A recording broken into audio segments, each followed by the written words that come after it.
Face pack, hair pack, golden body pack সহ বিভিন্ন পণ্যের মোড়ক উন্মোচন করা হয়। কোম্পানির চেয়ারম্যান ইমতিয়াজ কাশেম প্রধান অতিথি হিসেবে উপস্থিত থেকে পণ্যের মোড়ক উন্মোচন করেন। এই পণ্যগুলো আমেরিকা, সিঙ্গাপুর সহ বিভিন্ন দেশে রপ্তানি করা হবে। মোড়ক উন্মোচন অনুষ্ঠানে বিশেষ অতিথি হিসেবে উপস্থিত ছিলেন কোম্পানির পরিচালক পিন্টু বিশ্বাস, জেনারেল ম্যানেজার মনির হায়দার চৌধুরী সহ কোম্পানির এজেন্ট, উচ্চতর কর্মকর্তা এবং কর্মচারীবৃন্দ সহ সমাজের বিভিন্ন স্তরের ব্যক্তিবর্গ। রেডনেস বাংলাদেশ লিমিটেড 5টি পণ্যের মোড়ক উন্মোচন করলাম। আমাদের প্রোডাক্টগুলো মেইনলি হেলথ প্রোডাক্ট, অর্থাৎ অর্গানিক প্রোডাক্ট। যেমন আমাদের এখানে দুটা খাওয়ার জিনিস আছে, একটা হচ্ছে সিউইড কেক এবং আরেকটা হচ্ছে স্টিভিয়া মশলা। স্টিভিয়া সুইটনিং মশলাটি সেটা হচ্ছে এটা এমন একটা চা যেটাতে চিনি দেওয়ার প্রয়োজন হয় না, কারণ স্টিভিয়াটাই সেটাকে মিষ্টি করে দিচ্ছে।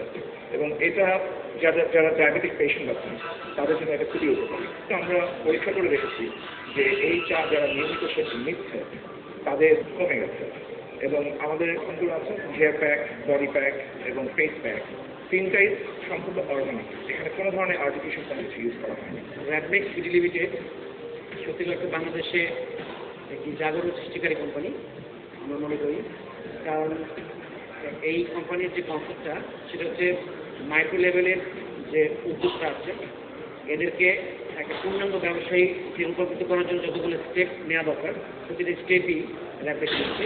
আমরা ক্ষুদ্র লেভেলের যে বিনিয়োগকারী আছে যারা সত্যিকার ব্যবসা ভালো সোর্স পাচ্ছে না তাদেরকে এই সোর্স সৃষ্টির মাধ্যমে একটা কর্মসংস্থান সৃষ্টির বিশাল একটা ক্ষেত্র রেফারেন্স তৈরি করতে পারছে এই দেশীয় অর্গানিক প্রোডাক্টের মাধ্যমে।